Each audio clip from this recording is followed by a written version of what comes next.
बोले देवादिदेव श्री चंद्रप्र भगवान की जय जय जय। बोले देवादिदेव श्री चिंतामणि पार्श्वनाथ भगवान की जय जय जय। संत शिरोमणि गुरुवराचार्य श्री विद्यासागर जी महाराज के जय जय जय। प्रमाणिक संत गुणायतन पीड़िता शंका समाधान भावना युग प्रवर्तक जन जन के संत प्रखर वक्ता बोले परम पूज्य मुनि श्री 108 प्रमाण सागर जी महाराज के।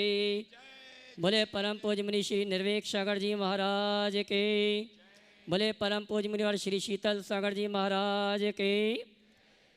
तीर्थराज संवेशिकर की तलहटी में स्थित गुणायतन परिषद से टीवी चैनल का बहुचर्चित विश्वविख्यात शंका समाधान का कार्यक्रम हम और आप प्रारंभ करें। उसके पूर्व पारस चैनल, जिनवाणी चैनल और प्रमाणिक ऐप के माध्यम से जिस कार्यक्रम को घर में बैठ के देख और सुन रहे हैं उन सभी की ओर से और यहाँ पर उपस्थित समस्त श्रावक श्राविकाओं की ओर से परम पूज्य मुनिवर के मुनि संघ के श्री चरणों में नमन करते हुए निवेदन करेंगे, आशीर्वाद प्राप्त करेंगे, हाथ जोड़ लेंगे, बोलेंगे हे मुनिवर नमोस्तु, हे गुरुवर नमोस्तु, हे मुनिवर नमोस्तु। और आइए आगे के सम्मान के कार्यक्रम के संचालन की मैं आमंत्रित करूंगा हमारे सुदर्शन जी को। गुरुदेव का मानस चित्र गुणायतन कुछ ही महीनों में लोकार्पित होने वाला है। लोकार्पण में कहाँ बनेंगे आप, आपकी उदारता, आपका उदात्त भाव। आज भी अपने बहुत सारे श्रावकों ने, बहुत सारे उदारमान व्यक्तित्व ने अपने आप गुणायतन संबद्ध करके अपनी उदात्त भावना का परिचय दिया है। उन सबका अभिनंदन करता हुआ निवेदन करता हूँ आप सबसे जो आज तक गुणायतन से किसी भी रूप में जुड़े नहीं हैं, वे गुणायतन से अवश्य जुड़ें और जुड़ करके जीवन को धन्य करें। आज मैं उन लोगों का नाम उच्चार रहा हूँ और आपसे अपेक्षा करूँगा कि उनके सम्मान में उनके इस भाव को बढ़ाने के लिए और भी उत्प्रेरित करने के लिए आपकी करतल ध्वनि लगातार होती रहे। आज गुणायतन से निर्माण जी के रूप में अपने आप को संबद्ध किया है श्रीमती सविता मेहता, अमितचंद मेहता सोलापुर ने। यदि अपने हों तो अपने सामने खड़े होकर के आशीर्वाद प्राप्त कर लें। और आज गुणायतन में स्वर्णदान देकर के अपने जीवन को स्वर्णिम बनाया है सुरेखा महावीर टाकले बेलगांव, श्रीमती देवी जैन मातेश्वरी प्रवीण प्रदीप आलोक जैन दैनिक विश्व परिवार झांसी, श्रीमती प्रियंका जैन धनपति प्रदीप कुमार टीकमगढ़ प्रवासी खंडवा प्रवासी, श्री जयंत कुमार जैन संकेत जैन भंडारी विदिशा एवं श्रीमान प्रवीण जैन संहिता जैन प्रियदर्शन वान्या जैन नैन्सी कामरा वंडा। इन सब ने अपने आप गुणायतन संबद्ध किया है स्वर्णदान दे करके। यदि हैं तो अपने स्थान में खड़े होकर आशीर्वाद प्राप्त करें और अपने जीवन को धन्य करें। आज श्रीमान प्रवीण कुमार जी जैन सुषमा जैन परिवार पीतमपुर दिल्ली, इन्होंने 10 ग्राम सोना गुणायतन के स्वर्ण कार्य के लिए अर्पित किया है। बहुत बहुत साधुवाद के साथ उन्हें आमंत्रित कर रहा हूँ, वे आएँ अपने परिवार के साथ गुरुदेव के चरणों की अभिवंदना करें, आशीर्वाद करें और उनका सम्मान करने के लिए श्री प्रदीप जी आशा जी अजमेरा कोटा, श्रीमान अशोक कुमार जी जैन शशिप्रभा जैन बगड़ा गुवाहाटी शीघ्रता से आ जाएँ। जल्दी करें, आप लोगों को जल्दी जल्दी आना है और एक मुझे 5 मिनट का समय मिला है सिर्फ आपको सम्मान कराने के लिए। श्रीमती सुजाता रमाकांत कोठारी नागपुर, इन्होंने 25 ग्राम सोना प्रदान करके जीवन को स्वर्णिम बनाया है। इनके सम्मान में लगातार आपकी तालियां बजती रहें। इनका सम्मान करने के लिए सादर आमंत्रित हैं श्रीमान प्रदीप जी रत्ना जी जैन दिल्ली ट्रस्टी गुणायतन, श्री दिनेश जी जैन, श्रीमती बीना जैन गाजियाबाद ट्रस्टी गुणायतन। शीघ्रता से आ जाएं दोनों ही परिवार, सम्मान करता एवं सम्माननीय। इसी क्रम में निर्मला बहन सुमचंद जैन धर्मेश राजा भाई सूरत, इन्होंने 20 ग्राम सोना एवं 51,000 रुपये नगद इस 108 मंडलीय विधान के लिए पूजन द्रव्य के लिए प्रदान किए। बहुत बहुत साधुवाद के साथ उन्हें आमंत्रित कर रहा हूँ, वे आएँ गुरुदेव चरण की अभिवंदना करें, आशीर्वाद प्राप्त करें और इनका सम्मान करने के लिए आमंत्रित हैं इंजीनियर महावीर जी ममता जी भोपाल, सिद्धालय सिटी के अध्यक्ष भोपाल, श्रीमान धर्मचंद जी, सुशीला जी जैन जबलपुर। शीघ्रता से आ जाएं सम्मान करने के लिए, बहुत शीघ्रता से आपको पहुंचना है मंच में। सम्मान आपकी तालियां लगातार बस तालियों से सदन लगातार गुंजायमान होता ही रहना चाहिए, तालियां रुके ना, बजती रहें, बस सम्मान करना है। चंदनमल जी आगे ना, आगे सामने आइए।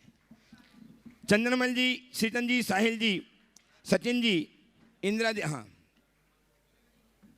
राजा देवी परिवार, राजा भाई परिवार से आ गई निर्मला बहन। इनका सम्मान करने के लिए इंजीनियर महावीर जी, आपकी तालियां लगातार बजती रहे। महावीर जी ममता जी भोपाल और धर्मचंद जी सुशीला जी जबलपुर। हाँ आइए। रविंद्र जी अमृता जी खोत दुबई, इन्होंने 10 ग्राम सोना प्रदान, इनका सम्मान कीजिए ना। आइए श्रीमान अशोक कुमार जी जैन, ठेकेदार बंडा सागर, रविंद्र कुमार जैन, आशा जी पाटनी गोवा, सम्मान करने के लिए। श्रीमती राजा जी, राजा भाई जो हैं सूरत वाले, उनकी मातुश्री हैं। इन्होंने आज गुणायतन के लिए सोना तो प्रदान किया ही है, 20 ग्राम सोना, साथ ही 51,000 रुपये राशि भी प्रदान की है पूजन द्रव्य के लिए। बहुत बहुत साधुवाद के साथ हम इनका सम्मान कर रहे हैं। अमृता जी खोत दुबई, जिन्होंने 10 ग्राम सोना एवं 250 ग्राम चांदी स्वर्ण कार्य के लिए प्रदान किए, बहुत बहुत साधुवाद के साथ इनका सम्मान करने के लिए। श्रीमती अरुणा जी चौगले, कोल्हापुर ट्रस्टी गुणायतन, एवं श्रीमान ज्ञानंद जी जैन, ममता जी जैन, जयपुर ट्रस्टी गुणायतन, सीखता से आ जाएं। तालियां लगातार बजती हैं इस सम्मान के लिए। श्रीमान ज्ञानंद जी जैन, कोटा, ममता जी के साथ ट्रस्टी गुणायतन सम्मान करने के लिए आ रहे हैं। रविंद्र जी ममता जी खोत दुबई का निर्माण सारथी के रूप में नहीं है, सीखता कीजिए। निर्माण सारथी के रूप में श्रीमती देवी जैन मातेश्वरी, श्री प्रवीण कुमार जी जैन, प्रदीप कुमार जी जैन, आलोक जी जैन, दैनिक विश्व परिवार झांसी, इन्होंने अपने आप को निर्माण साथी बनाया ही है, साथ ही स्वर्ण भी प्रदान किया है। बहुत बहुत साधुवाद के साथ दैनिक विश्व परिवार झांसी के श्रीमान प्रवीण कुमार जी आए। इनका सम्मान करने के लिए श्रीमान चक्रेश जी, सुनीता जी पटना वाले सागर ट्रस्टी गुणायतन, एवं श्रीमान दिनेश कुमार जी जैन, संध्या जी जैन सागर ताजपुर वाले, सीखता से आ जाएं। बुला रहा मिला रहे। निर्माण सारथी के रूप, सूत्रधार के रूप में संबद्ध हुए हैं श्रीमती मणिकांता नरेश जैन सागर मध्य प्रदेश से। आइए आप लोग, आइए आप लोग आइए, सम्मान करते हुए आ जाए। चक्रेश जी, श्रीमती देवी जैन मातेश्वरी, श्रीमान प्रवीण कुमार जैन, प्रदीप जी जैन झांसी वाले नहीं आए, अनुपस्थित हैं। झांसी वाला परिवार आइए, झांसी वाला परिवार, आपकी तालियां लगातार बजती रहे। झांसी वाला परिवार पहुंचिए, जाइए। मणिकांता जी जैन, नरेश जी जैन सागर, जो सुधार ग्रुप संबद्ध हुए हैं, इनका सम्मान करने के लिए अखिलेश कुमार जी, श्रीमती मीना जी जैन, सतभैया परिवार टीकमगढ़, एवं श्रीमान रमेश कुमार जी गुणमाला जी जैन काला हैदराबाद, सम्मान करने के लिए पहुंचेंगे। श्रीमती मणिकांता जी नरेश जी जैन का अच्छा वो नहीं आए। दिनेश चंद जी गांधी, श्रीमती वर्षा गांधी, गौरव विधि गांधी, शशांक डोली गांधी, दाहोद गुजरात, जिन्होंने अपने आप को संबद्ध किया है गुणायतन के सूत्रधार के रूप में, सादर आमंत्रित हैं। इनका सम्मान करने के लिए श्रीमान अतुल जी, शीतल जी लाधानी, स्वयं शिक्षक गुणायतन, एवं श्रीमान मोहित जी प्रियंका जैन कानपुर, शिक्षा से आ जाए। अखिलेश जी सतभैया आ जाइए, वे आ रहे हैं ना, हैं यहीं बैठे हैं। गांधी परिवार सीखता से आ जाए, यहीं बैठे हैं। आइए आप सामने आइए, आइए प्लीज सामने आइए। गांधी परिवार आइए, नमस्ते कीजिए, आशीर्वाद लीजिए। इनका सम्मान करेंगे श्रीमान अखिलेश जी, श्रीमती मीना जी सतभैया परिवार एवं रमेश कुमार जी गुणमाला जी काला हैदराबाद, सम्मान कीजिएगा। श्रीमान संजीव कुमार जी सारिका जी, बीरेन्द्र जी जैन बड़कुल, अशोक नगर मध्य प्रदेश, ये भी सुधा ग्रुप संबद्ध हुए गुणायतन से। इनका सम्मान करने के लिए श्रीमान अतुल जी, शीतल जी लाधानी, स्वयं शिक्षक गुणायतन, एवं श्रीमान मोहित जी प्रियंका जी जैन कानपुर, शिक्षा से आ जाए सम्मान करने के लिए। बोला आ रहा, उनका नाम आ रहा है। चले गए, नहीं आए थे क्या? चंदन मल जी, सीचन जी, साहिल, आइए, हाँ आइए ना। इंदिरा देवी जैन डीमापुर नागालैंड, आइए, आ चुके हैं, सीखता से आ जाए। चंदन मल जी, सीचन जी, साहिल जी, इंदिरा देवी जैन डीमापुर नागालैंड, वे भी आ जाएं शिक्षता के साथ। सम्मान करने के लिए मैंने आवाज़ दी थी अशोक कुमार जी जैन ठेकेदार बंडा सागर को, और रविंद्र कुमार जैन, आशा जी जैन पाटनी भोपाल को, गोवा को, सीखता से आए। सीखता तालियां लग रहा बजती रहें लोगों के लिए आपकी। सूत्रधार से स्तंभ के रूप में आइए श्रीमान चंद्रमल जी आ जाएं, बढ़े आगे। सीखता करें प्लीज, देर मत लगाएं। चंदनमल जी, सीचन जी, साहिल जी, इंदिरा देवी डीमापुर नागालैंड, जिन्होंने सोने की चूड़ी प्रदान की 21-22 ग्राम की, आइए।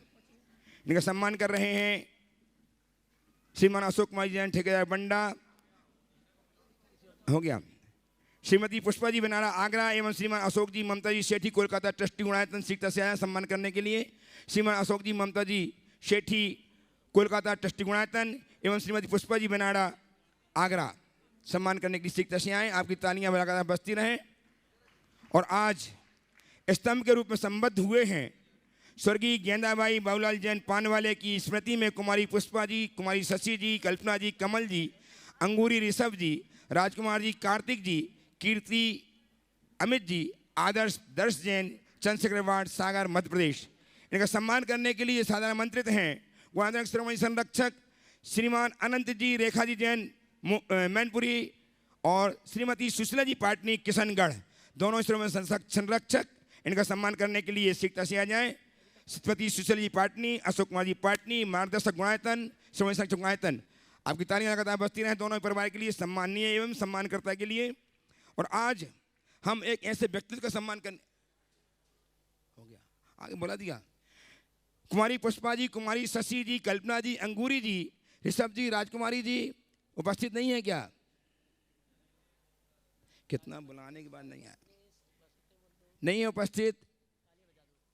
तालियां बजा करके उनके इस भाव की, उदात्त भाव की हम अनुमोदना करेंगे। तालियां बजा करके उन तक तालियां पहुंचे। आज वो गुणायतन स्तंभ के रूप में संबद्ध हुए हैं।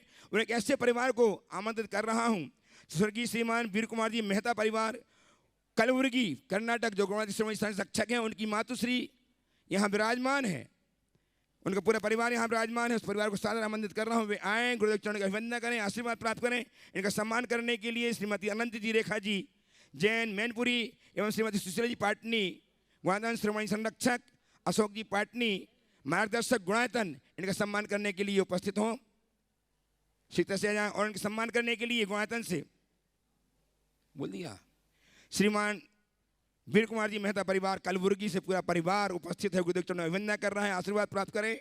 सम्मान करने के लिए गुणायतन की श्रोमणी संरक्षक श्रीमान अनंत जी, रेखा जी जैन मैनपुरी एवं श्रीमती सुशीला जी पाटनी, अशोक जी पाटनी मार्गदर्शक गुणायतन। आपकी तालियां लगातार बजती रहें। ऐसा व्यक्तित्व हमारे बीच में है जिनका सम्मान करके हम हर्षित हो रहे हैं। और आज इस कार्यक्रम को गति देने के लिए, क्योंकि आज बहुत सारे मंडलों के माध्यम से गुरुदेव के श्रीमुख से अपनी शंकाओं का समाधान प्राप्त करेंगे। 1 मिनट में बोलना चाहूँगा वीर कुमार जी मेहता के विषय में। वीर कुमार जी मेहता बहुत ही समर्पित और धर्मात्मा व्यक्ति थे। वो पिछले 6 वर्षों से जुड़े हुए थे, गुणायतन के श्रोमणी संरक्षक थे। पिछली बार के नवंबर का विधान भी यहाँ संपन्न करके गए। बड़ा उदार व्यक्तित्व और बड़े धर्मनिष्ठ श्रावक थे। अचानक काल ने उन्हें हम सब के बीच से खींच लिया। आज उनका परिवार यहाँ है। मैं उनसे यही कहूँगा, आना जाना तो लगा हुआ है। जिस जीव का जितना योग होता है उतना ही टिकता है। हमें ऐसे प्रसंगों पे शोक की जगह वैराग्य का भाव जगाना चाहिए।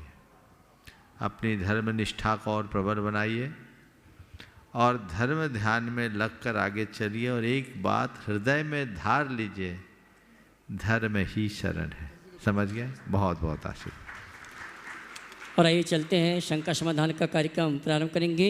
और जिनका नाम लिया जाए पहले से तैयार रहेंगे। मंडल नंबर 45 से भोपाल से श्रीमान पदमचंद जी, ललित कुमार जी भोपाल। उसके बाद मंडल नंबर 47 से श्रीमती स्वाति संदीप जी मेहता पुणे।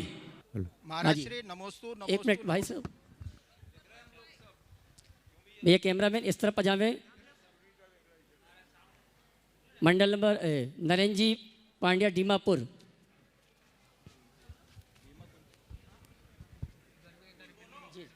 कैमरामैन महाराष्ट्र नमोस्तु नमोस्तु नमोस्तु। इस तरफ लेके आना कैमरा भी, माइक पहुंचा दें। विजय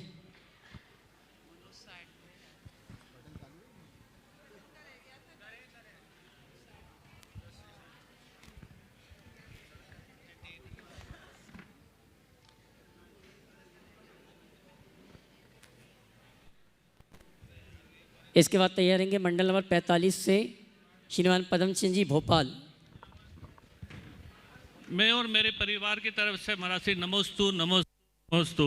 महाराज श्री, बहुत सालों से मेरी पत्नी की इच्छा थी कि आपके सानिध्य में ही शीत चक्र विधान कराएं। दो बार हम लोग ने पहले भी बुक करा के मंडल ने कैंसिल कराना पड़ा। इस बार भी विवन बहुत आई, लेकिन आप यहाँ आते ही आपके दर्शन होते हुए सब ठीक हो। हम लोग 102 बुखार में यहाँ आए, लेकिन आपके दर्शन होते हुए पूरा सब कुछ ठीक हो गया, आज अच्छे से विधान हो रहा है। महाराज श्री, मेरा प्रश्न ये है कि इंसान अपना कर्तव्य बुद्धि को कैसे हटाएं? कोई भी कार्य करता है तो हमेशा ख्याल आता है कि मैंने किया, ये मेरा है, ये मैं हूँ, ये मैं, ये मैं को हम लोग कैसे हटाएं महाराज? इसको कैसे त्यागें? कर्ता बुद्धि को हटाने के लिए तत्व ज्ञान जरूरी है। जिस दिन हमें ये समझ में आ जाएगा कि हम केवल निमित्त मात्र हैं, हमारा भ्रम खत्म हो जाएगा। और जब तक हम पर अज्ञान हावी होगा, कर्ता बुद्धि बना रहेगा। तो वास्तविक तत्व ज्ञान प्राप्त करें और समझे कि संसार में जितने भी संयोग है वह सब निमित्त नैमित्तिक है। इसमें मेरी कोई भूमिका नहीं है, मैं किसी भी कार्य का घटक हूँ, जनक नहीं। ये बात जब हृदय में अवधारित होती है तो हमारा ये भ्रम टूटता है, अहंकार छूटता है। नमस्ते महाराज जी। मंडल नंबर 45 से श्रीमान पदमचंद जी भोपाल सपरिवार, उसके बाद तैयार रहेंगे। मंडल नंबर 47 से श्रीमती स्वाति संदीप जी मेहता पुणे।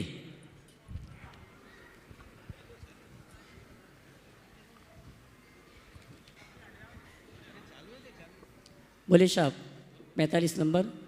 महाराज श्री नमोस्तु नमोस्तु नमोस्तु। महाराज श्री, जैसे हम दान करते हैं, घर वाले उसकी अनुमोदना करते हैं तो उसका पुण्य घर वालों को भी मिलता है। जैसे हम जाप पूजा करते हैं तो उसका पुण्य घर वालों को मिलता है कि नहीं? देखिए, अच्छे कार्य का जो भी अनुमोदन करेगा उसके खाते में पुण्य तो आएगा, और इसके उलट बुरे कार्य का अनुमोदन करेंगे तो बुरे कार्य का पाप भी हमारे साथ होगा। इसलिए हमें हमेशा अच्छे कार्य की अनुमोदना करनी चाहिए, बुरे कार्य से बचना चाहिए। मंडल नंबर 47 से श्रीमती स्वाति संदीप जी मेहता पुणे, उसके बाद 49 नंबर से श्री शशांक जी हीराचंद जी साहब पुणे। नमोस्तु महाराज जी के चरणों में, इच्छामी समय छोलक जी के चरणों में। भगवान, यहाँ आकर ऐसा लग रहा है कि भारत क्षेत्र में नहीं हूँ, विदेश क्षेत्र में हूँ, जहाँ हर समय खुशी का उल्लास का वातावरण बना रहता है, चारों ओर उमंग ही उमंग। जब यहाँ से विधान समाप्त के बाद जाती हूँ अपने गुणायतन स्थान पर, तो गाड़ी में बैठती हूँ तो कोई कुछ कहता है ये भव्य आत्मा है, कोई कहते हैं अंतरात्मा है, कोई कहते हैं इतना बड़ा आयोजन कैसे कोई कर सकता है, किसी चीज़ की कमी नहीं। मैं गाड़ी वाले से बोलती हूँ कि भैया खुले पैसे नहीं हैं, तुम वहाँ दे दोगे? बोले पैसे की ज़रूरत नहीं, तुम तो बैठो। तो प्रभु ये चारों ओर खुशी और उमंग का उल्लास का वातावरण बना है, तो निश्चित तीर्थंकर के सद्भाव में ये सुख मिलता है। तो यहाँ आप भावी तीर्थंकर के रूप में विराजमान हैं, सबके दिलों से आत्मा से आपके लिए इतनी उद्गार प्रकट होते हैं कि मैं सुन के मेरा मन उड़ता है कि मैं वास्तव में इस सतयुग में आ गई हूँ, ये कलयुग है ही नहीं। तो मेरे आपसे जिज्ञासा ये है कि प्रभु, जो हम लोग ये दुआ करते हैं आपके लिए कि आप वास्तव में भावी तीर्थंकर हैं और वास्तव अभी वर्तमान में साक्षात तीर्थंकर हैं, तो आपको कैसा प्रभु आप बोलो। मेरा प्रश्न ये है, हमें तो इतना आनंद आ रहा है, प्रश्न हो गया। आपको कैसा लग रहा है ये सब देखकर? आप भी अपना अनुभव बताइए। मैं तो आपको ये बोलूंगा, आपने मेरा डिमोशन कर दिया। मैं भावी तीर्थंकर नहीं हूँ, भावी सिद्ध हूँ। अरे प्रभु, और बिल्कुल उसमें कोई संशय नहीं। और मैं चाहता हूँ आप सब भी भावी सिद्ध बनो। क्या बात है, आगे समझ में। क्योंकि सुबह भावाती रेख में कोई कुछ भी कह दे, पर हमें वही समझना चाहिए जो हम हैं। हर भव्य आत्मा भावी सिद्ध है, और मैं अंदर से महसूस करता हूँ कि मुझ में भव्यता है। न केवल मैं अपने भव्यत्व का अनुभव करता हूँ, मैं रत्नत्रय का अनुभव करता हूँ, और जिसके हृदय में रत्नत्रय होगा उसका कल्याण सुनिश्चित है। तो आप जो ये कह रहे हैं कि तीर्थंकर होंगे, हमें तीर्थंकर बनने की कोई चाह नहीं है। हम तीर्थंकरों के अनुगामी बन जाएं तो सारा काम हो जाए। प्रभु आप हम लोग जो भी कर रहे हैं ये तीर्थंकर भगवंतों के उपदेशों के अनुसार ही कर रहे हैं। हमारा एक ही लक्ष्य है, जिन शासन की उन्नति, और जिन शासन की उन्नति में भी हम यही सोचते हैं कि आज अपने पास शुभ संयोगों की अनुकूलता से क्षमता है, प्रतिभा है, और कुछ आप सबका सहयोग है, तो इन सब का उपयोग जिन शासन की उन्नति में जितना हो सके कर ले। बाकी हम आप सब निमित्त मात्र हैं, इससे आगे कुछ नहीं। इसलिए इन सब क्रियाओं और कार्यों से, आयोजनों से हर्षित होना तो ठीक है, पर इनका अभिमान करना बहुत बड़ी भूल है। हम लोग क्या प्रभावना करेंगे? जो महान महान आचार्यों ने किया है उसके आगे तो हम लोग धूली भर भी नहीं हैं। फिर भी आप लोग भक्ति भाववश महिमा मंडन करते हो, ये आपका कहना, आपकी भक्ति हो सकती है, पर हम लोगों का उसमें रीझ जाना मोह और भ्रम जो हमारा पतन कराए। मंडल नंबर 49 से पुणे निवासी श्री शशांक जी एक ही सवाल की अनुमति। और उसके बाद तैयार रहेंगे मंडल नंबर 51 से अशोक नगर निवासी श्रीमान अनिल कुमार जी। अभी ऐसा इसलिए कह रहा हूँ क्योंकि अभी एक एक भी पूरा नहीं हो रहे। 13, 8, 104 का हिसाब है। चलो जल्दी बोलो फटाफट। मंडल नंबर 49 से श्रीमान शशांक जी पुणे। महाराज श्री के चरणों में नमोस्तु नमोस्तु नमोस्तु। महाराज जी, मेरा एक प्रश्न है। मंदिर जी में एक ही वेदी है, उस वेदी पर मूल नायक और छोटी छोटी अनेक प्रतिमा विराजमान है। अभिषेक व शांति धारा के लिए श्रावकों की संख्या ज़्यादा होती है। वे सभी वेदी पर खड़े रहकर प्रत्येक प्रतिमा का अभिषेक करते हैं। इस अव्यवस्था का हमें विकल्प होता है, कृपया समाधान कीजिए। देखिए ये बिल्कुल ही समझ गया। तथास्तु और सदास्तु में क्या बोलना, ये पूछ रहे हैं ना? हाँ, मैं थोड़े में समझ लेता हूँ। सवाल आपने जो पहला सवाल किया वो बिल्कुल ही ध्यान देने योग्य है। मंदिरों में अभिषेक के समय विवेक होना चाहिए, अतिरेक नहीं। कायदे से चल बिंबों का अभिषेक होता है, और चल बिंबों का अभिषेक पाठ पूर्वक होता है। अभिषेक पाठ पढ़ते समय आप उन्हें सिंहासन पर विराजमान करते हैं। आप लोग बोलते हैं सिंहासने जिन भवंत महम श्रयामी, बोलते हो कि नहीं बोलते? तो आप उनको सिंहासन पर विराजमान करते हो, और विराजमान करने के बाद उनका अभिषेक करते हो। अब वेदी में विराजमान भगवान जो हैं उनके साथ ये क्रियाएं तो होती नहीं। अब कई लोग हैं, मैंने देखा, एक कलश लेके आते, जितने भगवान सब पर कलश उड़ेलते चलते हैं। अगर ज़्यादा लोग हैं मंदिर में, 5 सिंहासन, 10 सिंहासन, 20 सिंहासन लगाइए और जी भर कर अभिषेक कीजिए। अभी 108 जगह रोज अभिषेक होता है कि नहीं होता है? विधि पूर्वक होता है। कल 108 लोग एक साथ शांति धारा भी करेंगे। क्या बात है, करेंगे। आप लोग सबको अवसर मिलेगा, आप विधि पूर्वक कर लीजिए और एक बार अभिषेक कीजिए, बार बार नहीं। और अचल बिंबों का अभिषेक नित्य नहीं होना चाहिए, क्वचित कदाचित ही होना चाहिए। तो ये व्यवस्थाएं हैं, इन व्यवस्था के अनुरूप चलना ही ठीक है। अब तथास्तु और सदास्तु की जो बात है, यदि कोई गुरुजन बोले तो आप बोलिए तथास्तु, जैसा आप बोल रहे हैं वैसा हो। गुरुजन बोल रहे हैं शांतिरस्तु तथास्तु, सुखमस्तु तथास्तु। क्यों? हम लोगों के मूलाचार्य में बताया कि आचार्य कोई बात कहते हैं तो उनके बात पर अपनी सम्मति प्रकट करो, तथाकार कह के। आपने जो कहा बिल्कुल सही है, सही है, जो आप कह रहे हैं वही है। तथास्तु, जैसा आप कह रहे हैं वैसा हो। सामान्य जन कहे तो सदास्तु कह सकते हैं। समझ गए? तो ये तथास्तु और सदास्तु का अर्थ समान है, बस जो आप कह रहे हैं वो हमेशा हो और जैसा आप कह रहे हैं वैसा हो, दोनों का अर्थ ये। मंडल नमोस्तु नंबर 51 महाराज, से नमोस्तु नमोस्तु। अशोकनगर निवासी श्रीमान अनिल कुमार जी, 53 नंबर से दमोह से श्रीमती सुमनलता जी, देव कुमार जी, शुभ्रा जी, शैली सुदेश जी परिवार। नमोस्तु महाराज जी। महाराज जी, ये 88 साल की मेरी माँ साहब हैं। इनकी इच्छा थी कि शिखर जी में प्रमाण सागर महाराज जी के सानिध्य में सिद्ध चक्र विधान में मंडल में बैठूं, वो इनकी भावना पूर्ण हो गई। और महाराज जी ये 88 साल की हैं और स्मार्ट फ़ोन चलाती हैं। उसमें मैंने प्रमाणित ऐप मतलब लोड कर दिया है, तो वो उसमें सुबह 4 बजे उठ कर के भावना योग करती हैं और वो कहती हैं कि आज मैं जो भी जनता हूँ वो प्रमाण सागर महाराज जी के का जो मेरे को भावना योग है उसका नशा चढ़ा हुआ है। अब वो 2 शब्द बोलना चाहती हैं महाराज जी, तब तो प्रश्न जरूर जरूर जरूर जरूर दो उनको। नमोस्तु महाराज जी। थोड़ा ढंग से दिखाओ भाई, कैमरा वाले हमें भी तो दिखे, थोड़ा क्लोज करो 8 उनको। साल से आपका प्रवचन वो शंकर दामान और भावना योग सुबह 6 बजे से 4 बजे से उठ के करती हूँ। 88 साल की हो गई। जे बच्चे ले आए मुझे कि चलो तुम्हारी भावना पूरी करें हम।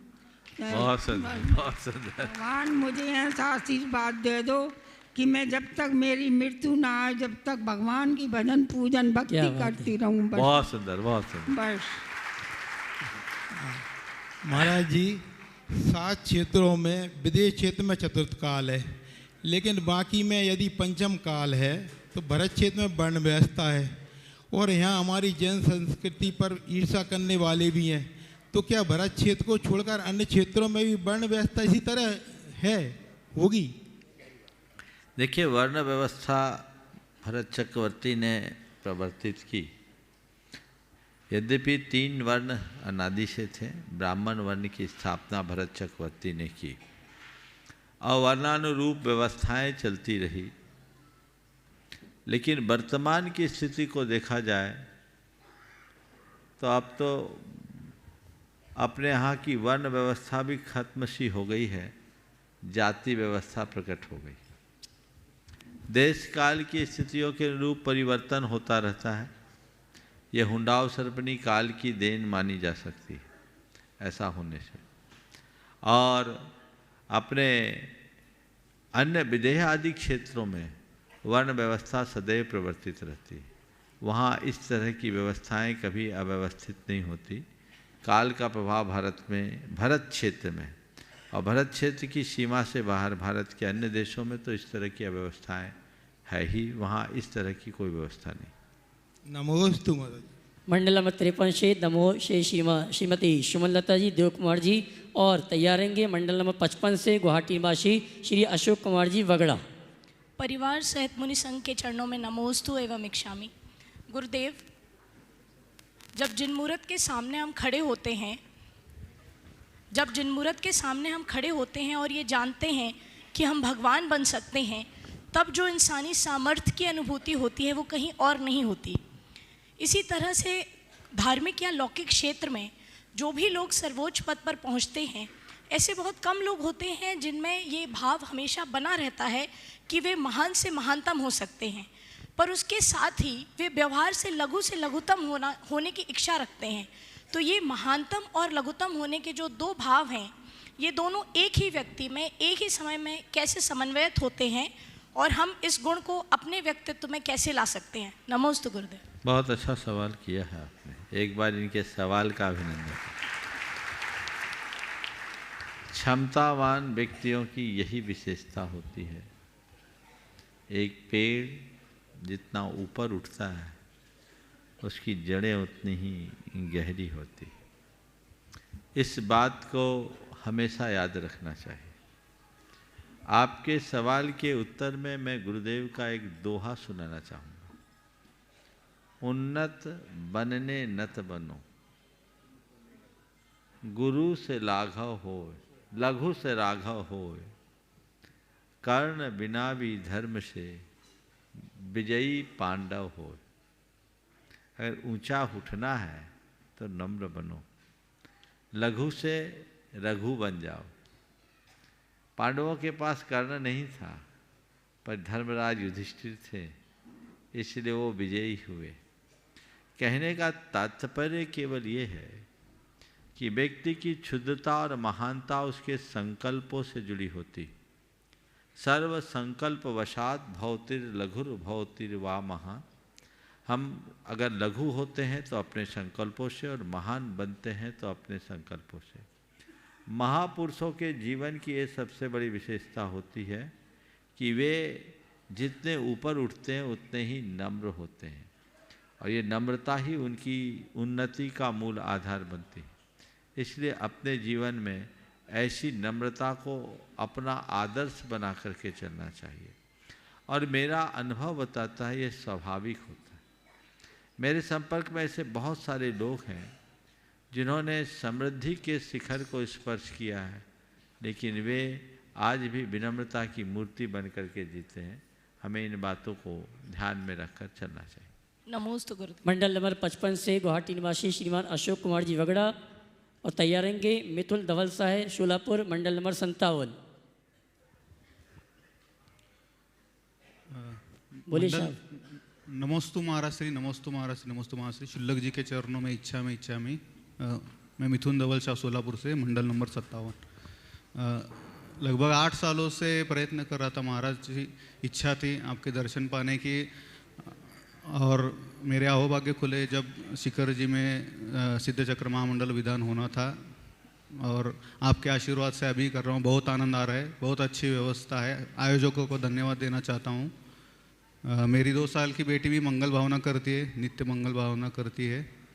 सवाल कर लीजिए। सवाल मेरे चाचा जी का है, जो संस्थापक सदस्य है।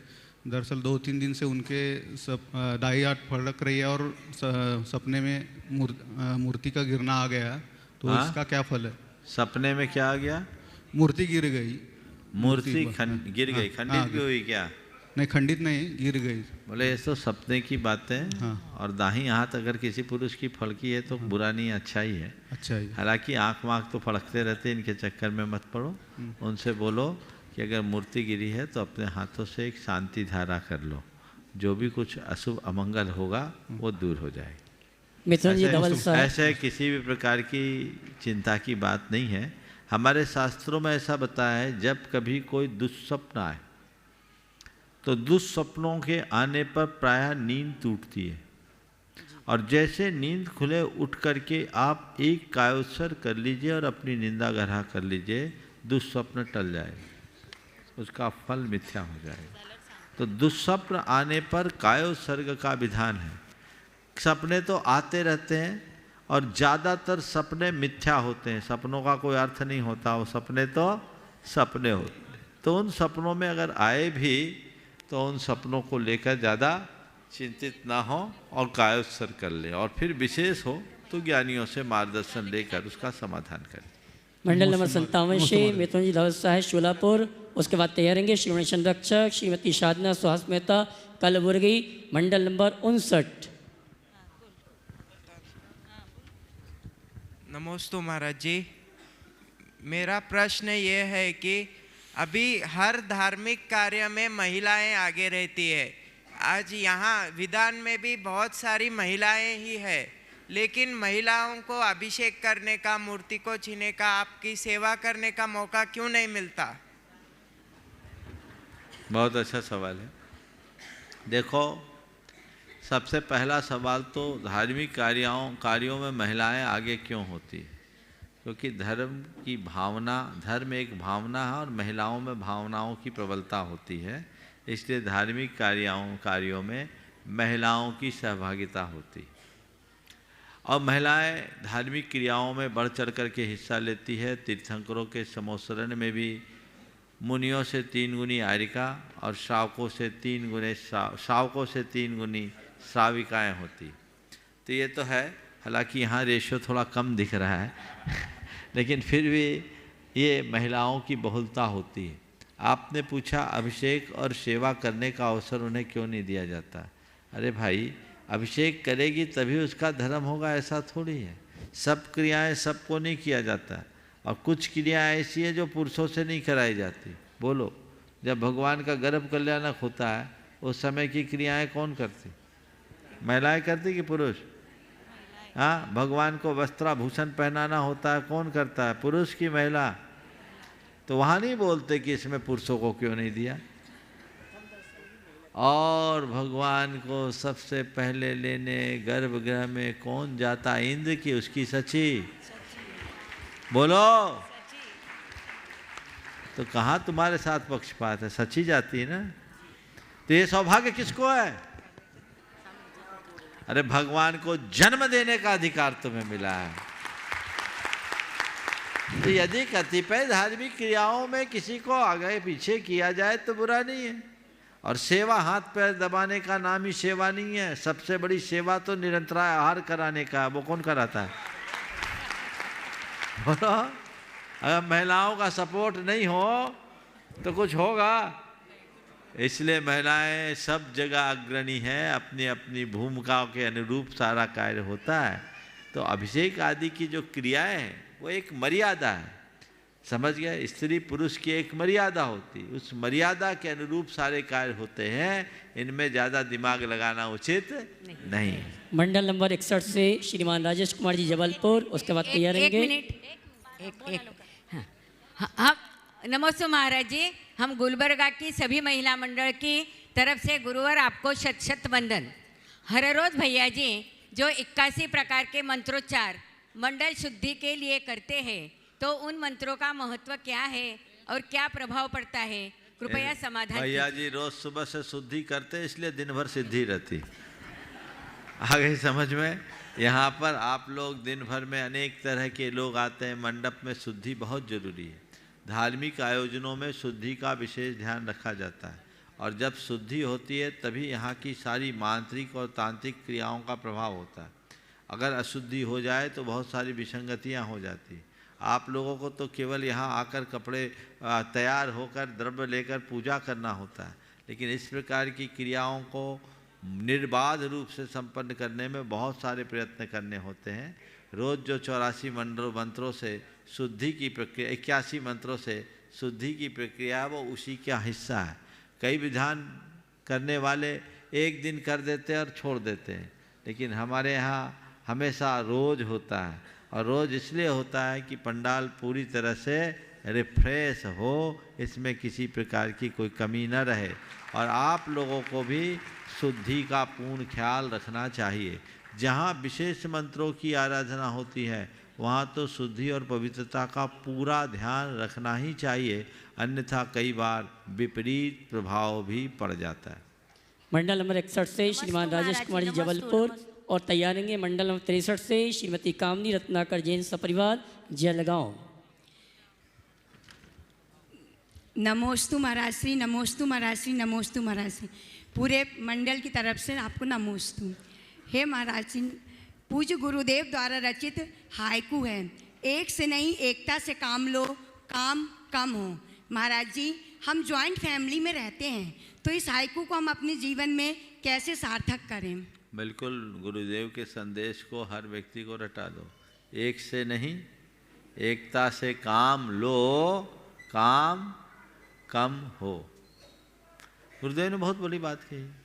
तो एक से नहीं, अकेले की बात मत करो, अपना अहंकार मत करो, सब एकता से काम लो। एकता में ही शक्ति है।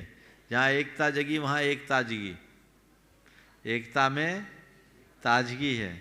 तो वो एकता जगी, एक ताजगी, बस ये सूत्र सब लोग आत्मसात कर ले तो अपने आप काम बन जाएगा। श्रीमती कामनी रत्नाकर जी सपरिवार जलगांव, उसके बाद मंडला में 65 से डॉक्टर हीरालाल जी सागर।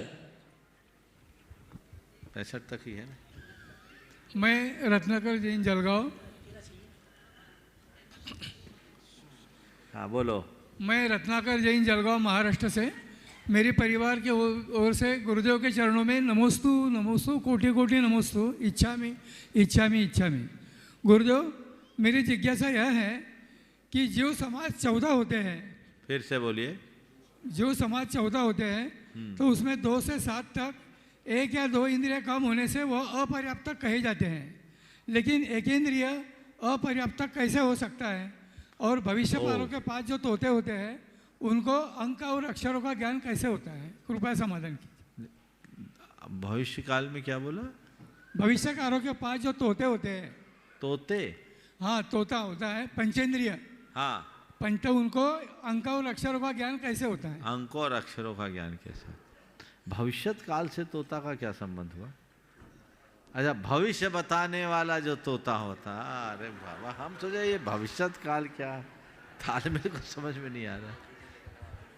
पहली बात तो सुनो, आप थोड़ी अपनी धारणा सुधारिए। जिनकी इंद्रियां कम है वो अपर्याप्त नहीं, अपर्याप्त वे जीव कहलाते हैं जो अपने जीवनोपयोगी सामग्री को जुटाने में असमर्थ होते हैं। ये जन्म के समय अपने जीवन के लिए आवश्यक सामग्री को प्राप्त करने और उन्हें अपने योग्य परिणमित करने की योग्यता को प्राप्त करने वाले जीव पर्याप्तक कहलाते हैं, और जिनकी कोई पर्याप्ति पूरी नहीं होती उसको अपर्याप्त कहते हैं। 6 पर्याप्तियाँ होती है, सब जीवों के अपने अपने योग्य पर्याप्तियाँ होती। इसका इंद्री से संबंध नहीं है। 6 पर्याप्तियों में इंद्री भी एक पर्याप्ति है, लेकिन आहार, शरीर, इंद्री, स्वाच्छोश्वास, भाषा और मन, हर जीव के अपने अपने योग्य पर्याप्तियाँ होती है। जो पूरी करते हैं वो सबको करते हैं, और नहीं करते वो एक को भी नहीं करते। समझ गए? और तोते का जो अंक और अक्षर का ज्ञान है ये केवल एक संयोग है, उसे प्रशिक्षित कर दिया जाता है सो तोता ऐसा कर लेता है। और ज्योतिषियों का कभी कभी तो बड़ा विचित्र हाल हो जाता है। एक ज्योतिषी था, वो तोते से अपना सबका भविष्य बताता था। एक रोज 3 बज गए, बोहनी नहीं हुई। 3 बज गए, उसकी बोहनी नहीं हुई।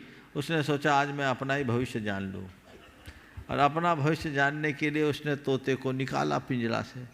तोते ने पर्ची निकाली, उस पर लिखा था बेईमानी का धंधा बंद करो। समझ गए? इसलिए चक्करों में मत पड़ो। डॉक्टर हीरालाल जी सागर, उसके बाद तैयार रहेंगे मंडल नंबर 67 से धुलियान निवासी देवेन कुमार जी सूरत। हे गुरुवर, मेरा और अंकुर कॉलोनी पाठशाला परिवार का मुनि संघ के चरणों में बारंबार नमोस्तु नमोस्तु नमोस्तु। हे गुरुवर, सम्यक दर्शन प्राप्त करने में 5 लब्धियों का प्राप्त होना आवश्यक है। हे गुरुवर, वो लब्धियां कैसे प्राप्त होती हैं, कृपया मार्गदर्शन करने की कृपा करें। अभी बताऊंगा तो बहुतों की लब्धि छूट जाएगी। समझिए? वो लब्धियां जिनका भवितव्य अच्छा होता उनको प्राप्त छोटा होती है। पूछ ले रहे। हे गुरुवर, उपसम सम्यक दर्शन के उदय में चलमल अगाढ़ दोष लगते हैं, वो सभी को लगते या किन्हीं किन्हीं को लगते? सुधार लो, उपसम सम्यक दर्शन में नहीं लगते, छो उपसम में लगते हैं, और सबको ही लगते हैं। चलो, श्रीमान देवेन कुमार जी धुलियान मंडल नंबर 67, और अंतिम मंडल के रूप में श्रीमती मीनू जी मलय जैन भोपाल। आज का अंतिम मंडल। हाँ। नमोस्तु महाराज जी, दुलियान वाले सब की तरफ से नमोस्तु, गंगवाल परिवार की तरफ से नमोस्तु। मेरे 3 साल से सिद्ध चक्र विधान करने की बहुत इच्छा थी, जो आज मेरी परिपूर्ण हुई है। आपका आशीर्वाद रहे तो हर समय ही करती रहूं, यही भावना पाती हूँ। बहुत सुंदर सवाल है तो कर लो जी। नमस्ते। हम लोग सुबह 5 बजे उठकर पूजा पाठ स्वाध्याय सभी कुछ करते हैं, 6 आवश्यक कर भी पूजा करते हैं, फिर भी हमारे मन में समता और निर्मलता नहीं आती है। इसके लिए क्या करें? और एक क्रियाओं को थोड़ा ढंग से करना शुरू करो तो समता आ जाएगी। और एक भविष्य में 24 तीर्थंकर के माता पिता बन सकते हैं कि नहीं? क्या भविष्य के 24 तीर्थंकर के माता पिता बन सकते हैं कि नहीं? फिर से बोलो। माने पंचकल्याणक में भविष्य तीर्थंकर की पंचकल्याणक होती है, भविष्य तीर्थंकर। हाँ, अब मैं क्या बोलूं, आजकल परंपरा चल पड़ी है।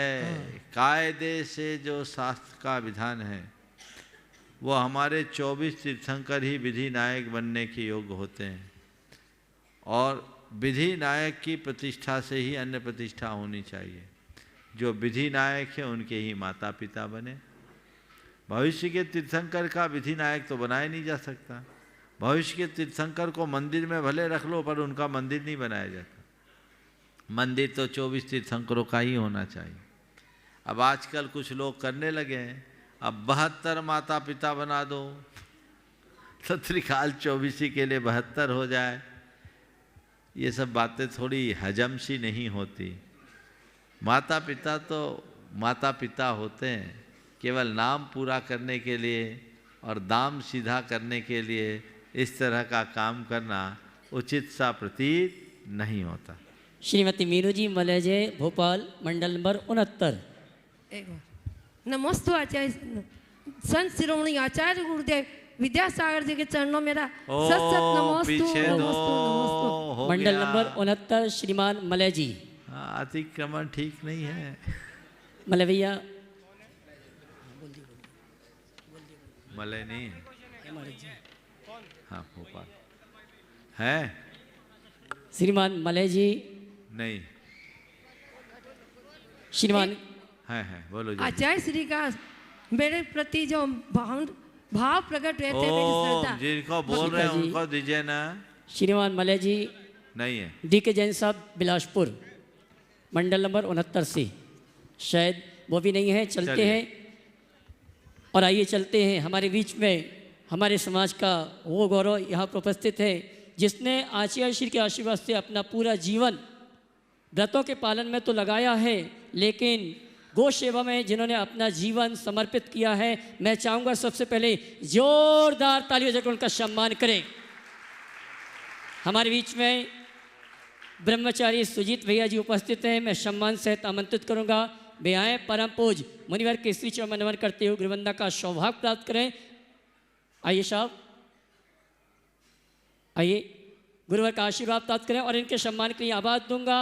श्रीमान सुभाष जी गुणायतन के सीओ साहब और गुणायतन के प्रशासक महोदय श्रीमान सिद्धार्थ जी, ये आएंगे। हमारे सम्मानी ब्रह्मचारी सुजीत जी भैया जिन्होंने अपना पूरा जीवन गौ सेवा के लिए समर्पित किया है, ऐसे ही हमारे भैया जी के लिए व्रती श्रावक हैं। जोरदार तालियां बजाकर। और मैं ये कहना चाहूँगा, कल ही मुझे जानकारी मिली, निस्वार्थ भाव से ये गौ सेवा करते हैं। मैं चाहूँगा मुनिवर इनके लिए 2 शब्द आपके मुख से। देखो, मैं ऐसे शख्सियतों के लिए तो जरूर कहूँगा। सुजीत थोड़ा इधर सामने आओ, एक बार जोरदार अभिनंदन कीजिए। ये लगभग पिछले 20 वर्षों से गौ सेवा का बहुत खड़े रहे सुजीत, यहीं खड़े रहे। सुजीत भैया आगे आ जाओ। गौ सेवा का बहुत उत्कृष्ट कार्य कर रहे हैं।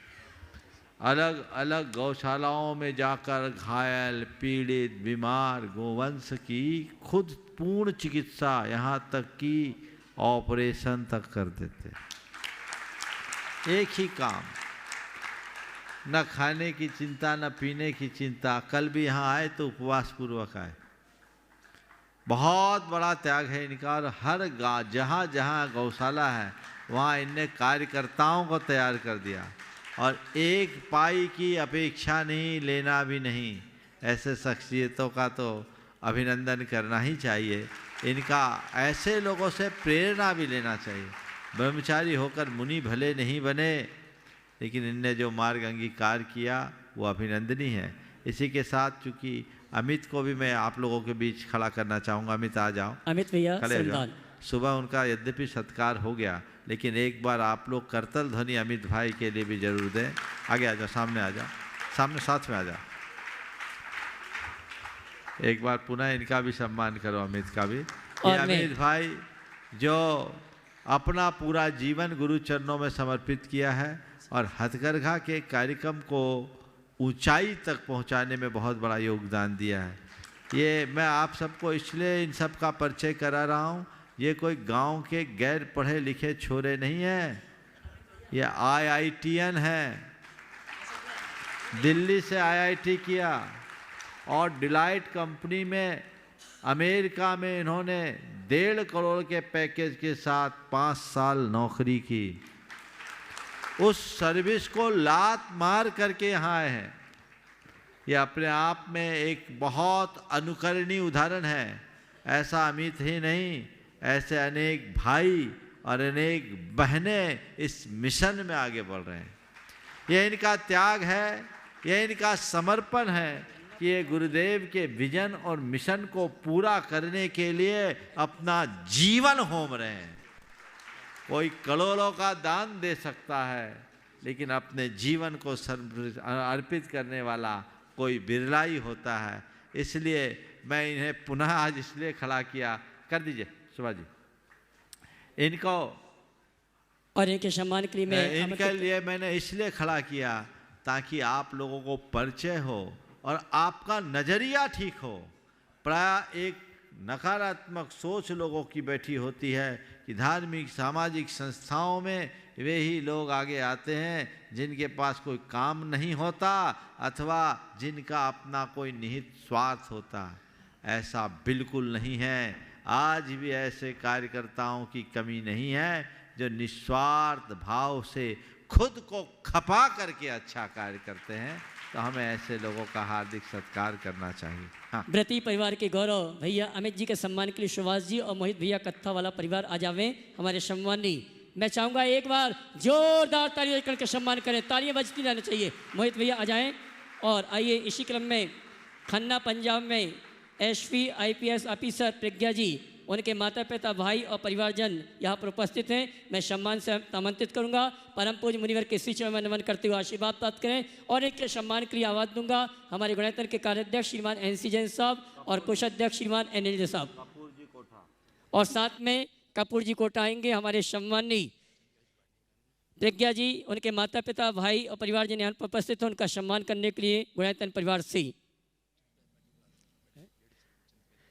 और महिला सम्मान के लिए मैं आमंत्रित करूंगा श्रीमती चंद्रकला जी पाटनी रांची, वे आएंगे सम्मानी जी। मैं मिनट देना भैया। खन्ना पंजाब की एसपी IPS ऑफिसर्स प्रज्ञा जी, उनके माता पिता भाई और परिवारजन यहाँ पर उपस्थित हैं।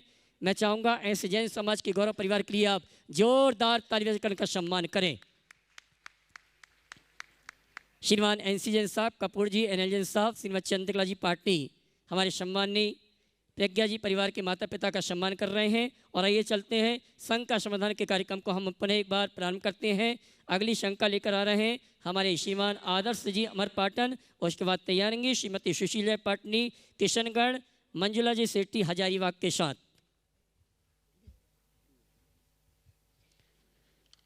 आदर्श जी अमरपाटन।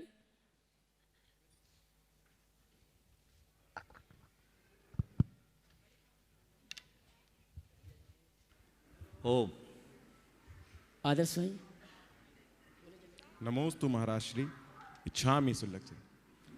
महाराज श्री, चुनाव में वोट क्या देखकर देना चाहिए, समाज हित के लिए या राष्ट्र हित के लिए? मैं आप सबसे सवाल करना चाहता हूं, चुनाव किसके लिए होता है? राष्ट्र के लिए, समाज के लिए, धर्म विशेष के लिए, परंपरा विशेष के लिए? चुनाव किसके लिए होता है? राष्ट्र हित के। जब चुनाव राष्ट्र के लिए होता है तो वोट भी राष्ट्र के लिए होना चाहिए, उसमें क्या बात है? राष्ट्र हित को हमें सर्वोपरि महत्व देना चाहिए। आचार्य गुरुदेव ने अनेक बार कहा राष्ट्र हित सर्वोपरि, तो हमें बाकी हितों को भी साधना चाहिए। लेकिन राष्ट्र का हित नहीं सधेगा तो समाज का हित कैसे होगा? एक अल्पकालिक लाभ होता है और एक दीर्घकालिक लाभ होता है। हमें अल्पकालिक हितों को गौण करके दीर्घकालिक हितों को हमेशा ध्यान में रखना चाहिए। और राष्ट्र हित सर्वोपरि प्रत्येक व्यक्ति को, मैंने अनेक बार बात कही है कि आत्मधर्म से बड़ा राष्ट्र धर्म है। तो हमें राष्ट्र धर्म को कभी भूलना नहीं चाहिए। राष्ट्रीयता से सबका संबंध होना चाहिए। राष्ट्रवादी सोच लेकर के व्यक्ति को आगे बढ़ना चाहिए। नमोस्तु महाराज। श्रीमती ब्रती श्राविका, श्रीमती सुशीला जी पाटनी किशनगढ़, साथ में मंजुला सेठी हजारीबाग। उसके बाद सम्मान सहित आवाज़ दूंगा हमारे गुणायतन के यशस्वी अध्यक्ष महोदय श्रीमान विनोद जी किरण जी काला कोलकाता।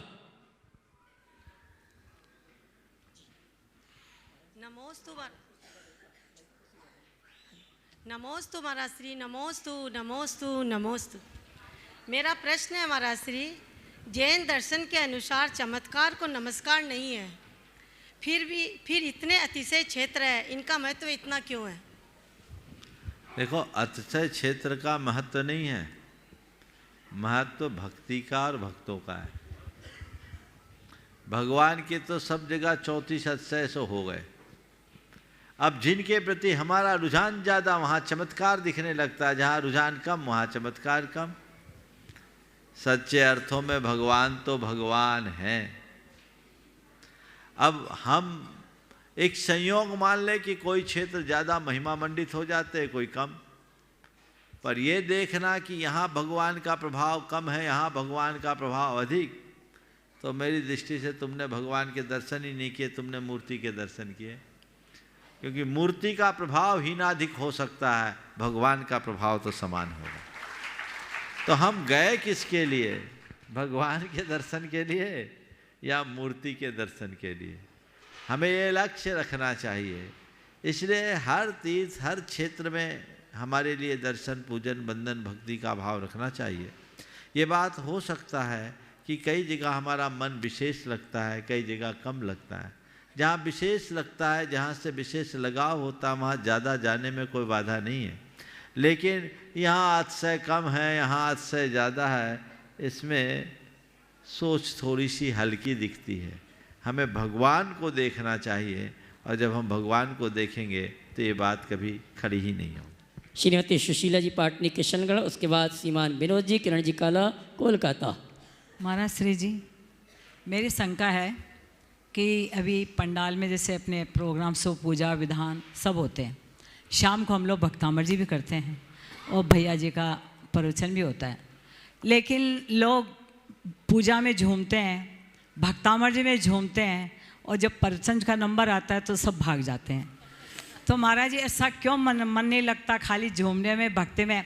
तो इसमें सबसे ज़्यादा पुण्य झूमने करने में या फिर सुनने में है? दरअसल मुझे ऐसा लगता है दिन भर में इतना सुन लेते तो लगता है कोटा पूरा हो गया। अब 1 घंटा शंका समाधान सुन लेने के बाद फिर लोग जो विशेष रुचिवान लोग होते हैं वे ही कुछ इस तरह का रुझान रखते हैं। हालांकि आप लोगों को विधान का जो अर्थ बताया जा रहा है उसे रुचिपूर्वक सुनना चाहिए, क्योंकि सुबह समय के अभाव में उसे नहीं बताया जाता। लेकिन यदि आप शाम को सुनो तो आपको ज़्यादा आनंद आएगा। जो आपने पूजा है, किया है, समझा है, तो जीवन के कल्याण की बात आएगी। हमेशा तत्व के श्रवण के प्रति अपनी रुचि होनी चाहिए।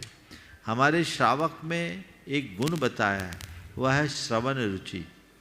तत्व के श्रवण की अभिरुचि होनी चाहिए। वर्तमान के इस दौर में ऐसा हमने देखा है कि लोगों का प्रवचनों में रुझान कम होता है।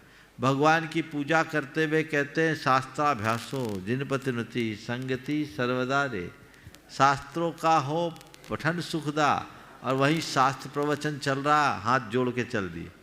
भगवान से तो प्रार्थना किया कि हे भगवान मैं शास्त्र का अभ्यास करूं, और वहाँ शास्त्राभ्यास चल रहा उसको छोड़ के जा रहे।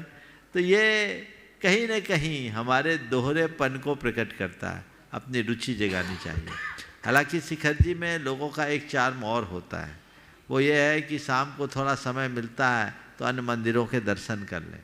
तो दर्शन बंदन करने के रुचि से अगर कोई करते हैं तो बात जुदी है, फिर भी उसे गौण नहीं करना चाहिए। ऐसे मौके बार बार थोड़ी मिलते हैं। हमें इन सब को सुनने की अभिरुचि जगाकर इनका लाभ लेना चाहिए। नमस्ते महाराज। श्रीमान विनोद जी, किरण जी काला, कलकत्ता, उसके बाद श्रीमती चंद्रकला जी पाटनी, रांची।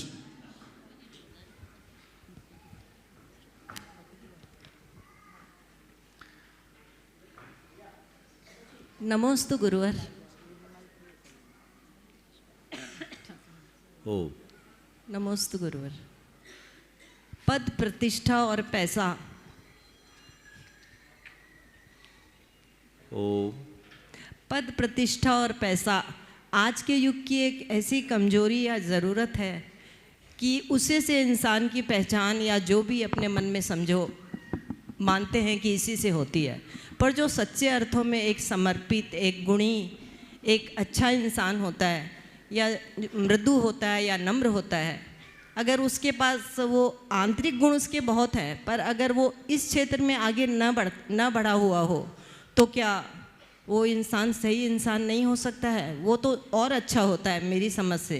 तो इसके लिए क्या करना चाहिए कि वो भी अपने इस पद, प्रतिष्ठा और जो धन है उसमें वो आगे बढ़े और उसका भी नाम हो और हम उसे आदर की दृष्टि से देख सकें? पद, प्रतिष्ठा और पैसा निश्चित व्यक्ति को एक पहचान दिलाता है, लेकिन मेरा मानना है पद प्रतिष्ठा और पैसे से जो पहचान मिलती है वह अल्पकालिक होती है, लेकिन व्यक्ति का सद्गुण, उसका आचरण व्यक्ति का एक अतिरिक्त प्रभाव प्रकट करता है, और वह प्रभाव जो हर व्यक्ति के दिल में बस जाए। आज भी दुनिया में ऐसे लोगों की कमी नहीं है जिनके पास न पद है, न प्रतिष्ठा है, न पैसा है, लेकिन उनका आचरण, उनका व्यवहार इतना प्रभावी है कि लोग उसे बहुत सम्मान की दृष्टि से देखते हैं, श्रद्धा की दृष्टि से देखते हैं। पैसे वाले, प्रतिष्ठा वाले या पद वाले लोगों का रुतबा हो सकता है, वो श्रद्धा के पात्र नहीं बनते, लेकिन सद्गुण वाले श्रद्धा के पात्र बन जाते हैं। इसलिए ये अल्पकालिक चौंध है, पर स्थायी खिंचाव जो होता है वो तो अंदर ही होता है। दूसरे शब्दों में मैं कहूँ, मेकअप करके कोई आए कितना देर अट्रैक्टिव रहेगा? बोलो। ब्यूटी पार्लर में फेशियल करा कर आने वालों की ब्यूटी और अपनी नेचुरल ब्यूटी के साथ जीने वालों की ब्यूटी, किसकी ब्यूटी में स्थायी आकर्षण है? बोलो।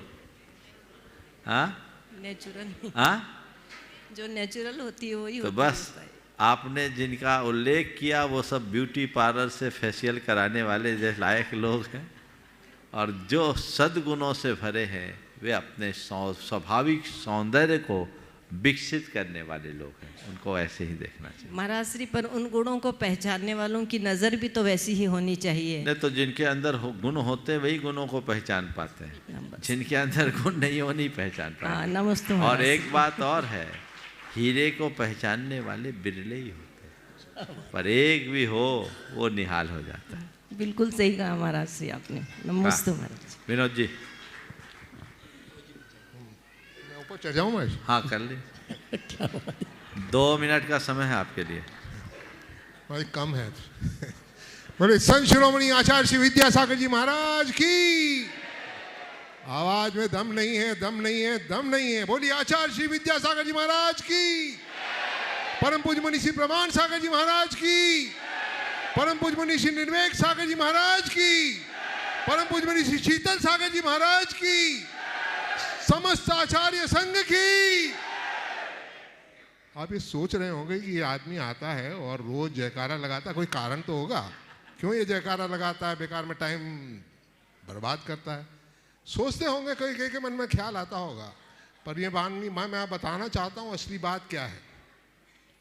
भाई साहब, बात ये है कि कबीरदास जी ने कहा, गुरु गोविंद दाऊ खड़े काके लागू पाए, बलिहारी गुरुदेव की गोविंद दियो बताए।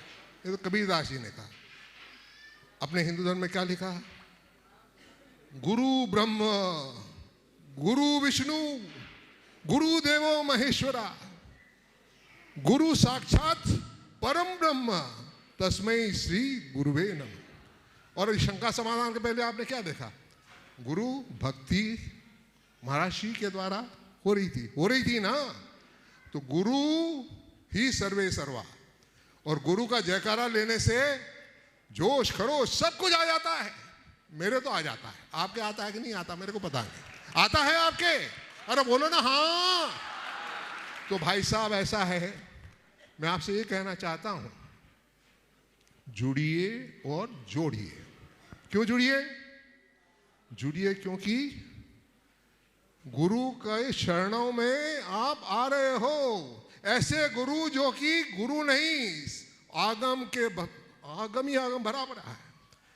और इन गुरु के सत्संग में आना, उनके सानिध्य में आना कितनी बड़ी बात है। तो जुड़िए जुड़िए जुड़िए। आप बोलोगे, अब महिलाओं के लिए कहता हूं खास तौर पर, आप दुकान में जाते हो तो मिलती है 3 साबुन पट्टियों के साथ 1 साबुन फ्री। कहीं जाते हो तो 2 के साथ 1 फ्री, और कहीं 1 बाय 1 गेट 1 फ्री मिलता है ना। तो कहाँ भागते हो? Buy 1 get 1 free. क्योंकि हमारे यहाँ जितना मिले, जितना वैल्यू फॉर मनी मिलना चाहिए। यहाँ तो भाई साहब गुणायतन में जुड़ने से क्या मिलता है?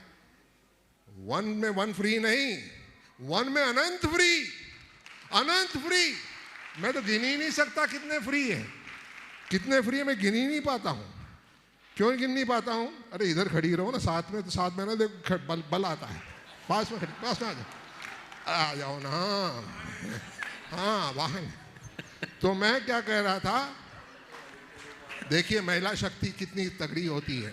मैं तो मानता हूं ये है तो साथ में जोश है। तो मैं कह रहा था आपसे कि देखिए भाई साहब, गुणायतन से जुड़िए। क्या मिलता है सबसे पहले? शाश्वत तीर्थराज से जुड़ रहे हो। कहां जुड़ रहे हो? शाश्वत तीर्थराज से जुड़ रहे हो। पहला फ्री। सेकंड फ्री, यहां का कण कण, यहां का कण कण, क्या कहने। किससे जुड़ रहे हो? जहां का कण कण पवित्र है, जहां का कण कण ऊर्जामान है, उससे जुड़ रहे हो। कहां से जुड़ रहे हो? तीसरा, जहां की अजूबा बनने जा रहा है। 7 वंडर्स कहते हैं दुनिया में, 7 वंडर्स। ये तो 8वां वंडर, 8वां अजूबा बनने वाला है पूरा विश्व में। तालियां तालियां तालियां, आपकी तालियां कहां कर रहे हो भाई साहब? 8वां वंडर बनने वाला। आप सुन रहे हो ना? उधर भी सुन रहे हो कि नहीं सुन रहे हो बहनों? बोलो हाँ, ये बोलो। तो 8वां वंडर बनने वाला है। और क्या बनने वाला है? और क्या होने वाला है? आपको क्या फ्री मिलने वाला है? मिलने वाला ये है कि आप की जो जनरेशन, आगे वाली जनरेशन आने वाली है, आपकी जनरेशन जो आगे आएगी, वो नाच करे कि मेरे पिताजी ने, मेरे दादाजी ने कहां से जुड़े हुए हैं? गुणायतन से। कौन सा गुणायतन? जो कि अजूबा है, जो कि शाश्वत तीर्थराज में है, जो कि वहां के कणकणों से जुड़ा हुआ है। आगे आ जाऊं? आगे आ जाता हूं, पीछे गिर जाऊंगा। नहीं, गिरने वाला नहीं हूं मैं, वैसे घबराओ नहीं, गिराने वाला हूं। तो आपसे ये कहना है भाई साहब, मैं गिनता ही जाऊंगा। इतने सारे बेनिफिट्स कहां मिलने वाले हैं? तो गुणायतन से जुड़िए। क्या करना है? जुड़ना है। और एक और बात रखिएगा, सिर्फ जुड़ना नहीं है। जब जाओगे घर, और जब जाओगे अपने रिश्तेदारों के पास, जब जाओगे अपने बहनों के पास, क्या कहना है? जुड़िए। जोड़ना है। जुड़िए और जोड़िए, क्योंकि वहां भी जोड़ेंगे और धर्म प्रभावना होगी तो उसका 1/6 भाग किसको मिलना है? आपको मिलना है। तो जुड़िए और बोलिए ना जोर से, जुड़िए और जय जिनेन्द्र। और आइए चलते हैं, अगली शंका के लिए निवेदन है आपके शंका समाधान में उपस्थित समस्त श्रावक श्राविकों की ओर से नमोस्तु सहित निवेदन है परम पूज्य मुनिवर श्री निर्वेक सागर जी महाराज से। पहले महाराज का कर लो, फिर कर जी।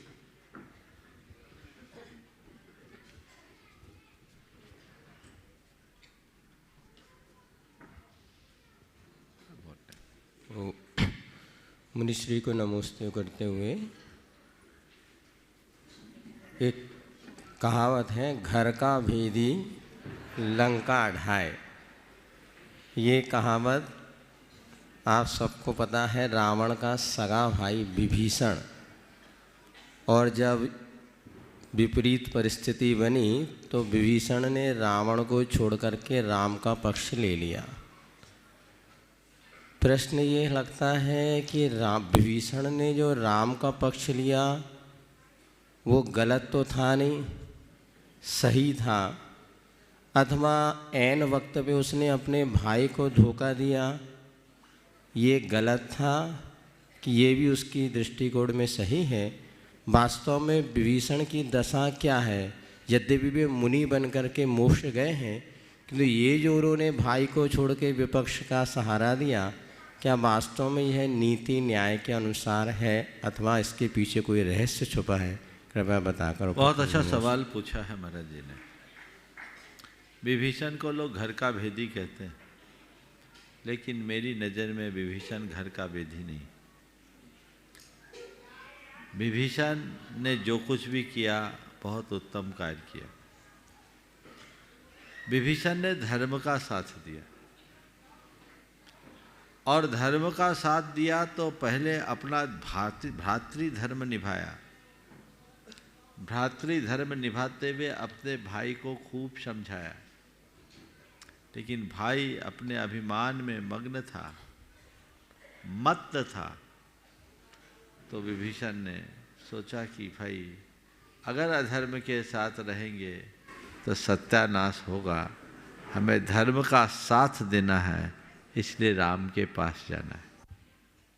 यदि हम इसे एक प्रतीकात्मक दृष्टि से ले तो विभीषण हमारे अंदर की निष्ठा है, और निष्ठा सदैव सत्य के साथ जुड़ी रहनी चाहिए। रावण के साथ रहते हुए भी विभीषण ने कभी रावण के दुष्कृत्यों का साथ नहीं दिया। उसने उसका खुला प्रतिवाद भी किया, लेकिन जब सामने वाला मानने को तैयार नहीं था तो हमारी निष्ठा यही कहती है कि अब चलो, हमें धर्म के साथ रहना है। यदि विभीषण ने ऐसा नहीं किया होता तो बड़ा भीषण परिणाम होता। तो इसे एक आदर्श के रूप में देखना चाहिए।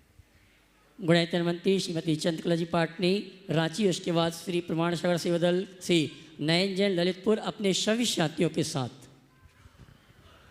हम सबकी तरफ से, जगत के सब जीवों की तरफ से मुनि राजों के चरणों में नमोस्तु, क्षुल्लक जी महाराज के चरणों में इच्छामि। महाराज श्री एकलव्य ने चाहे प्रतिमा बना करके कल्पना से ही गुरु बनाया था, लेकिन उनका समर्पण अटूट था, और द्रोणाचार्य जी ने उनका गुरु दक्षिणा में अंगूठा लेकर उनके साथ बुरा किया कि अच्छा किया। इसे किस दृष्टिकोण से देखना चाहिए हमें? देखिए, एकलव्य के समर्पण ने उसे सारे संसार में अमर बना दिया, और मेरा मानना है कि द्रोणाचार्य ने उसका अंगूठा लेकर एकलव्य को अमर बनाया। यदि एकलव्य ने अपना अंगूठा नहीं दिया होता तो आज एकलव्य के प्रति जो श्रद्धा और सम्मान है वो प्रदर्शित नहीं होता। और देखो, भले एकलव्य को अंगूठा देना पड़ा, लेकिन उसके बावजूद बिना अंगूठे के वो शब्द वेदी बांध चलाने में समर्थ रहा। इसका तात्पर्य है कि गुरु अगर तुम्हारे लिए कुछ भी कह दे, तुम्हारा सर्वस्व भी ले ले, तो ये मान कर चलना मेरा इसमें हित होगा। एकलव्य के अंदर यही समर्पण था। अर्जुन अंगूठा वाला होने के बाद भी वो कर्तव्य नहीं कर पाया जो बिना अंगूठे का एकलव्य कर दिया। तो मन में ऐसी श्रद्धा और ऐसा विश्वास होना चाहिए, समर्पण होना चाहिए। तो एकलव्य का समर्पण था जिसने उन्हें ऐसा कह दिया, और मैं इसे द्रोणाचार्य के एक शुभाशंसा के रूप में देखता हूँ कि उन्होंने एकलव्य को अमर बना दिया। श्री प्रमाण सागर सेवा दल ललितपुर के सभी साथी भाई नयन जी के साथ। परम पूज गुरुदेव के चरणों में बारंबार नमोस्तु नमोस्तु नमोस्तु। गुरुदेव, आज के इस युग में सभी लोग ये चाहते हैं कि सभी लोग फेमस हों, कुछ करना पड़े बस फेमस हो जाएं, चाहे वो तरीका सही हो या गलत हो। तो गुरुदेव, उन सभी फेमस होने की सोच रखने वाले लोगों को क्या काम या क्या सोच रखनी चाहिए? नमोस्तु गुरुदेव। फेमस होने की सोच रखना बुरा नहीं है, लेकिन फेमस होने के लिए गलत काम करना कभी अच्छा नहीं। आदमी आगे बढ़े, महत्वाकांक्षा रखे, इसमें कोई बुराई नहीं है, लेकिन ऐसी कुंठित महत्वाकांक्षा न रखे जिससे नाम की जगह बदनाम हो जाए। हमें फर्स्ट डिजर्व देन डिजायर की उक्ति को चरितार्थ करना चाहिए। जो अच्छा कार्य करते हैं उसका जग में अपने आप नाम होता है, और जो केवल नाम का ख्वाब रखते हैं वो व्यक्ति कभी कभी बदनाम भी हो जाते हैं। तो सेवा को और अपने गुणों को विकसित करते हुए अपने जीवन को आगे बढ़ाना चाहिए, तब हमारे जीवन की उपलब्धि होगी। एक बार इन सभी कार्यकर्ताओं के लिए जोरदार करतल ध्वनि, जो लोग अपनी सेवा के लिए समर्पित रहते हैं। समय आप सबका हो गया, यहीं पर विराम। बोलिए परम पूज्य आचार्य गुरुवर श्री विद्या। जय जय जय।